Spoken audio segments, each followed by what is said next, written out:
El fin del mundo siempre ha sido causa de preguntas, investigaciones, especulaciones, profecías, adivinanzas, arranques de pánico. No sabemos cómo será, ni cuándo, ni si es inminente, pero tenemos cierta intuición o certeza basada en todo lo que puede producir el miedo a desaparecer.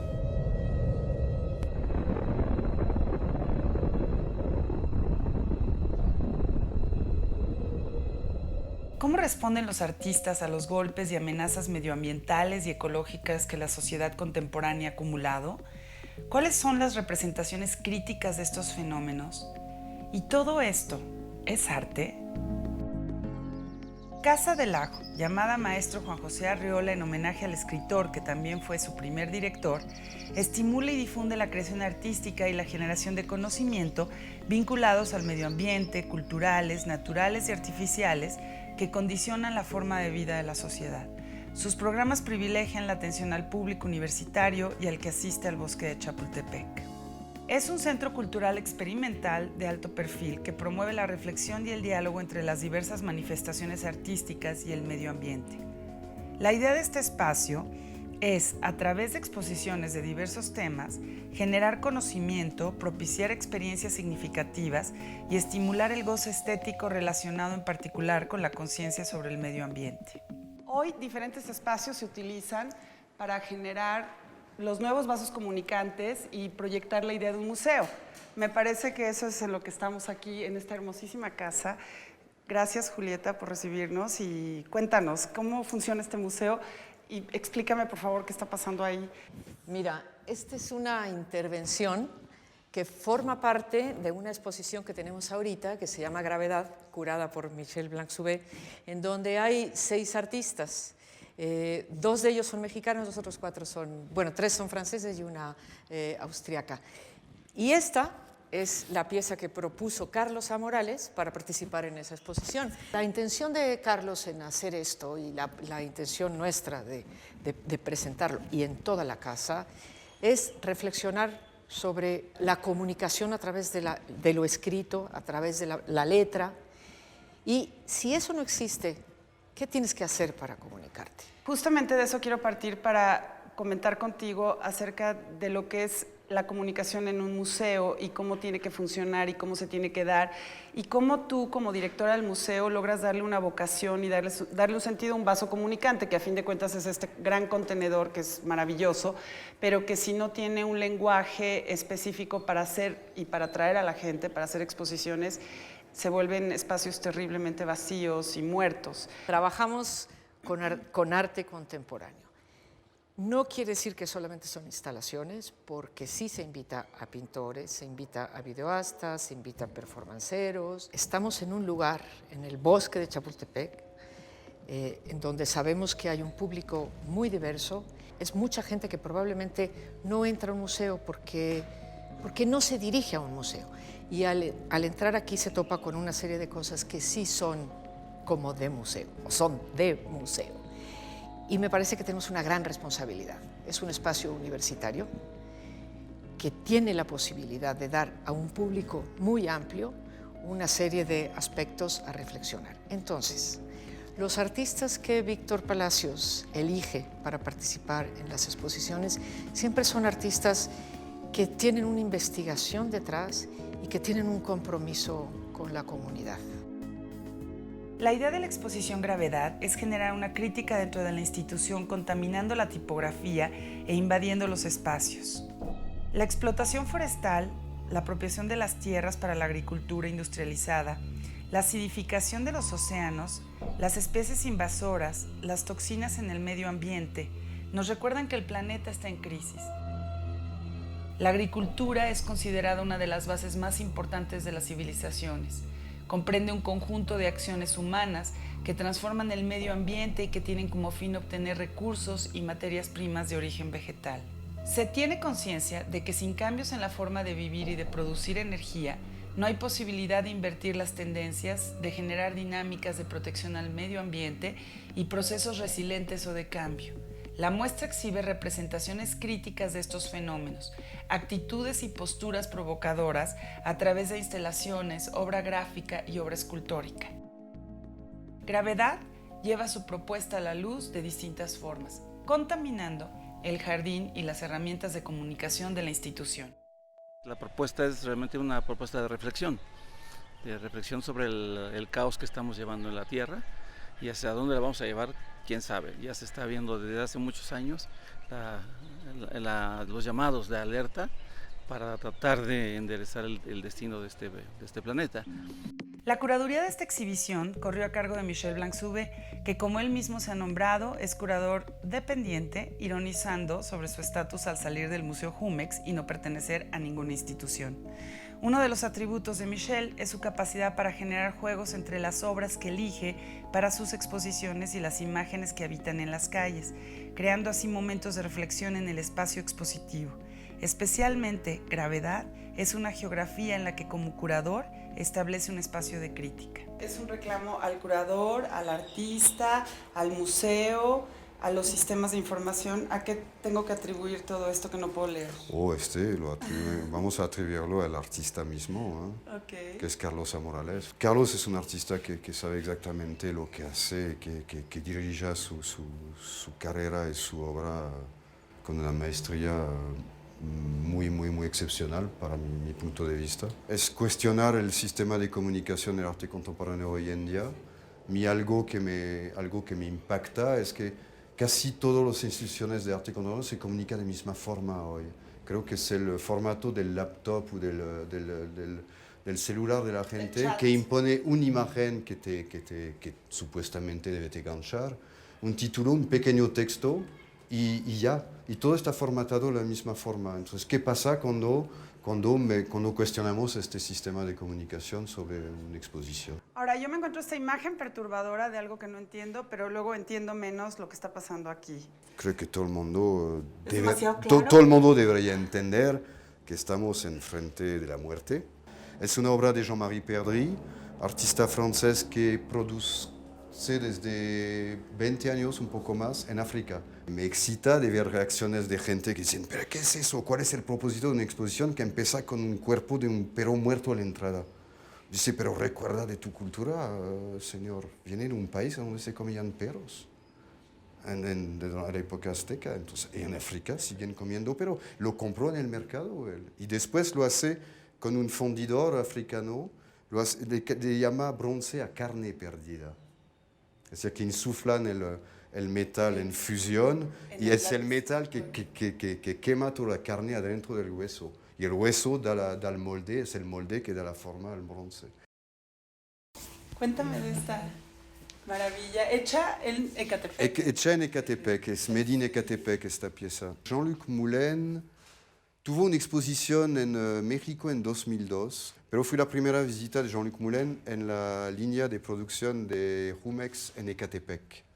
Y creo que pasó mucho más tiempo en la empresa que en la exposición que tenemos a la vista en este momento en Ecatepec.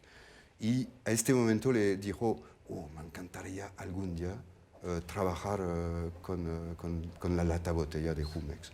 Es por eso que la pieza que se llama Errata está fechada 2002-2013.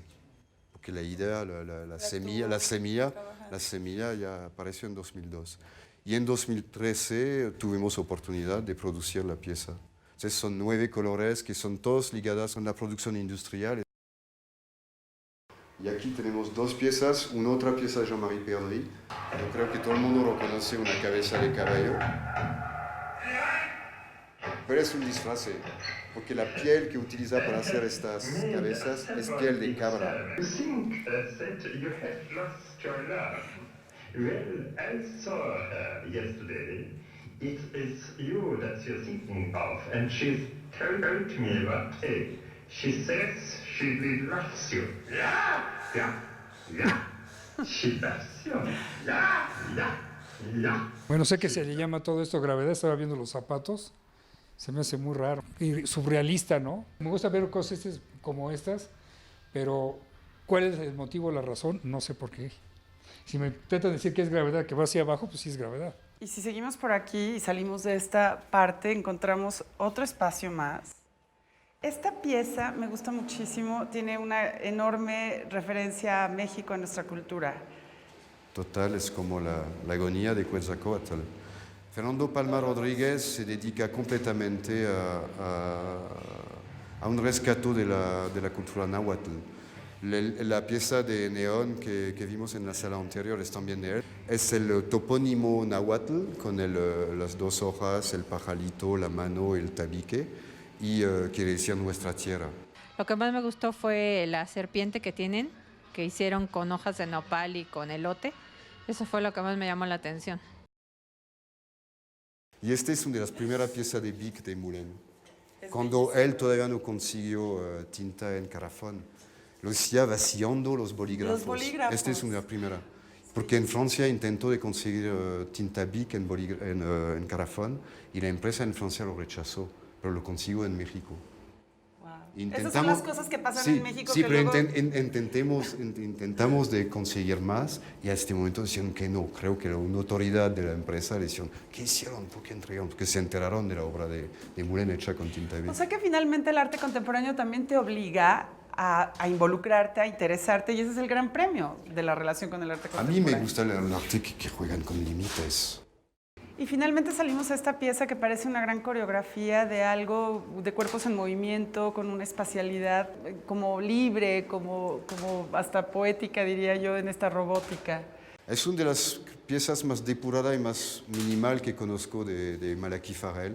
Es una pieza antigua, entre comillas, en su carrera, porque la hizo cuando estaba todavía en la Escuela de Ámsterdam en 94. Tiene obviamente un antropoformismo muy fuerte. La veo más como un desfile militar que un ejercicio de jogging, pero es mucho actitud humana o de gente juntos que tienen una actividad juntos, o desfilar sobre les Champs-Élysées el 14 de julio, o hacer un jogging en el bosque de Chapultepec. Antes de que empezáramos a platicar de esto, estuve revisando el libro de reacciones del público, sí, que ha estado muy activo con esta exposición y con la tipografía de Carlos. Bueno, un poco ahí esta reacción que no se esperaba en el museo y que ha sido muy novedosa. Obviamente nos gustan que la gente reaccione a los que los propusimos.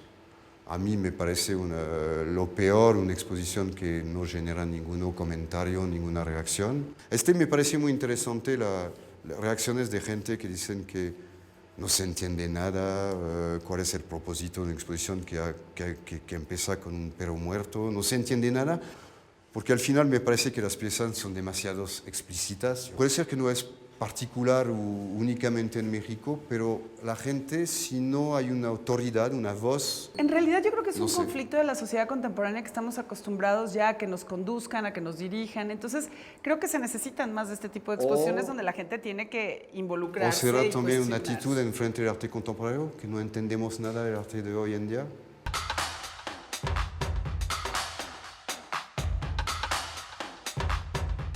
¿Qué pasa cuando nuestra mente, condicionada a seguir instrucciones y actuar en función de esto, o dar por un hecho lo que ocurre en un espacio a través de textos, se encuentra con garabatos inteligibles?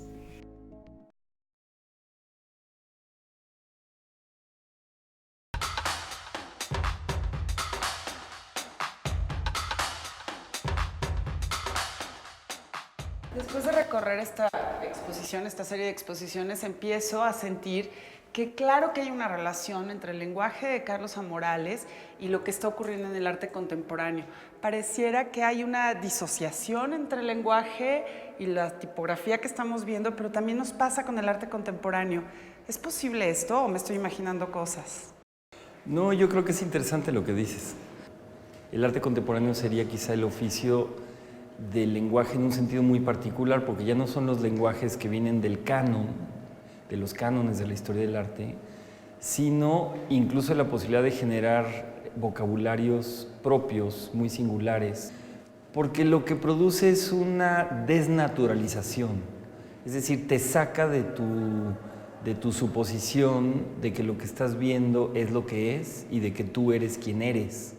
Quizá la idea del artista sería hacernos entrar a un juego, una especie de ajedrez, pero nosotros reaccionamos como en un enojo profundo. ¿Qué pasa ahí? ¿Qué pasa en la psique cuando tú no puedes entender algo?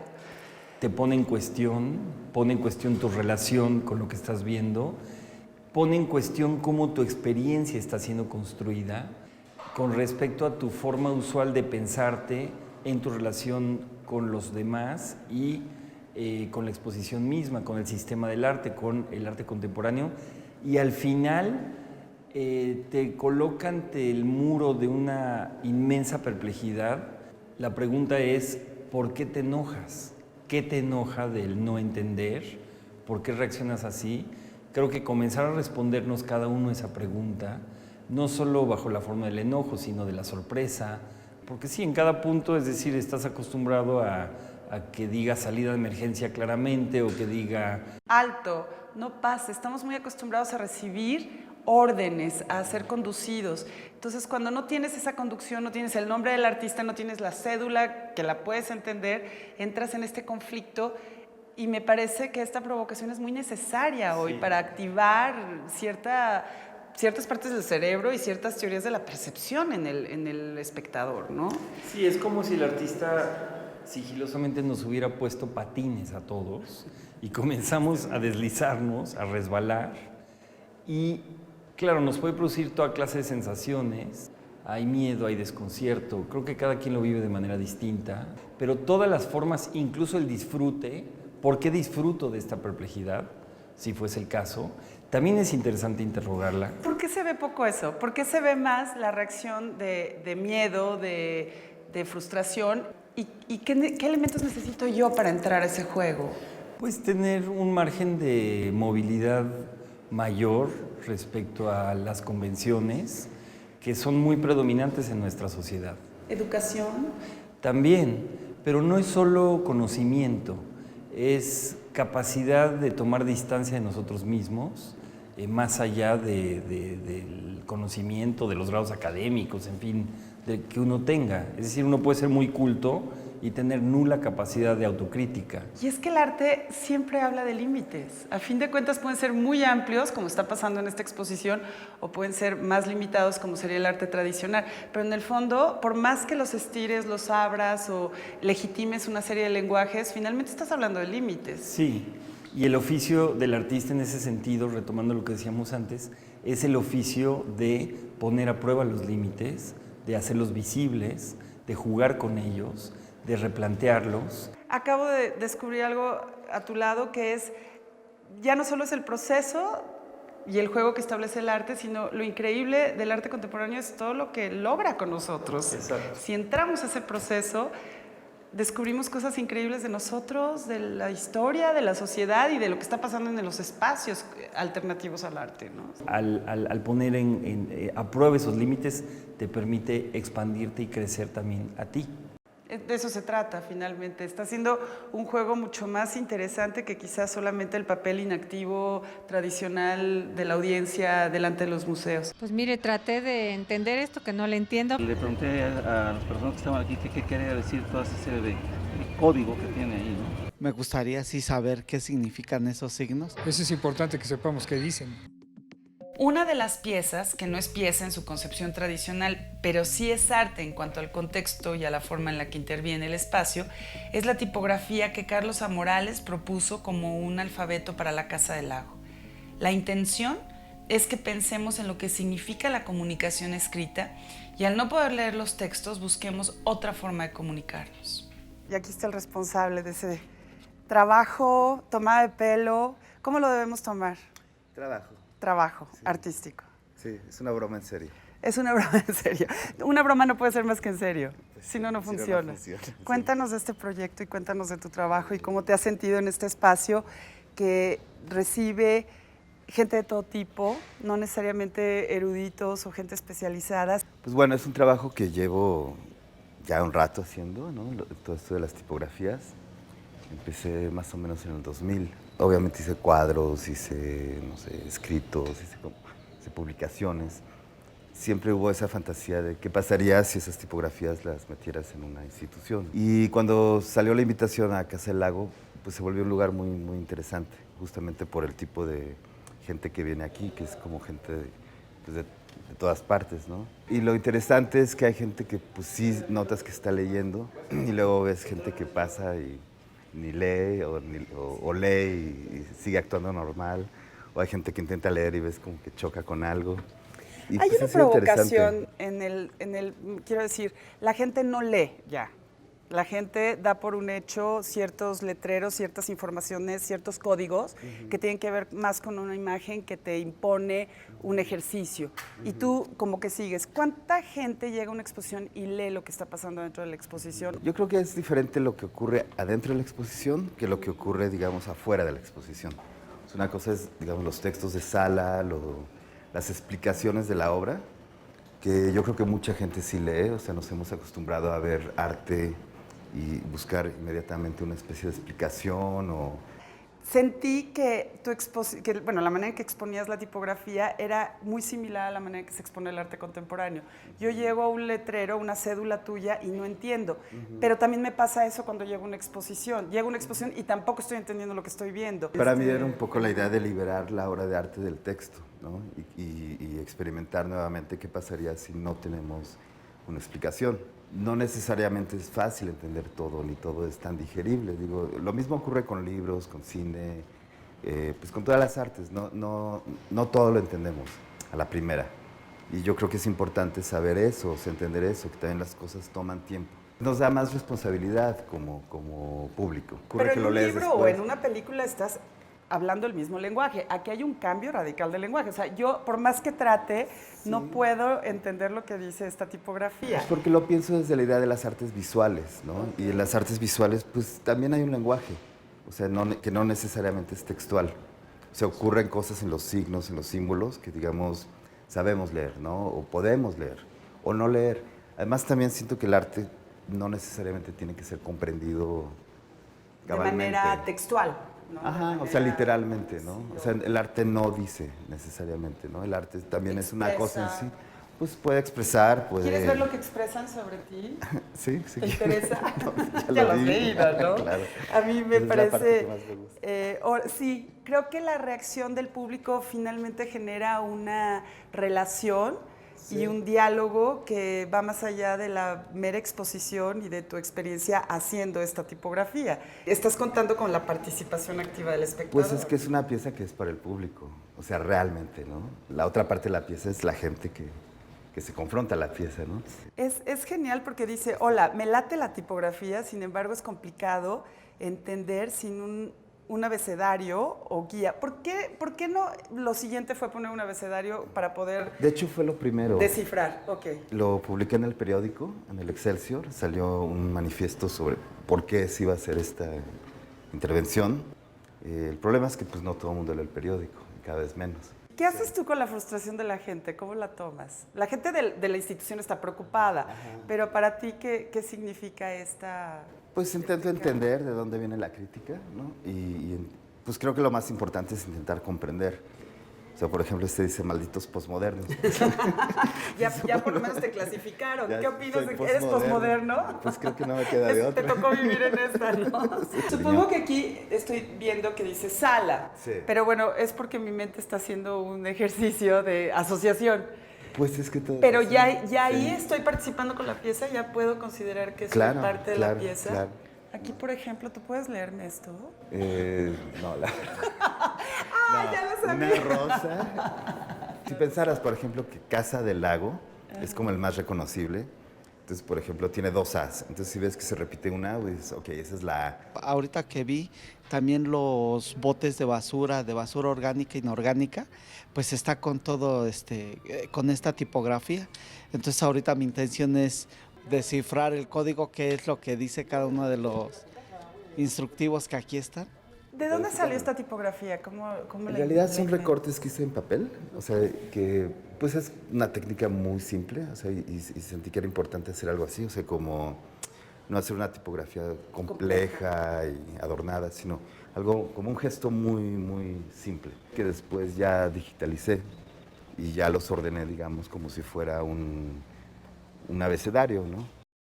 Es interesante porque platicando con el personal que trabaja aquí, los custodios, la gente de administración, que tuvieron que tener todo este proyecto metido en las computadoras, no había un mail que no saliera más que en esta tipografía, es de las pocas veces que uno puede ver este nivel de involucramiento del personal de un museo y de cómo te tienen que explicar. Este tipo de tipografía en cada una de las exposiciones, en todo Casa del Lago, tú lo vas a ver. Normalmente están ahí un poco medio pasando las horas de trabajo y aquí hay como una relación súper activa. Creo que en ese sentido ha sido un logro increíble esta exposición. Yo es lo que veo como el aspecto positivo, ¿no? de hacer esto, ¿no?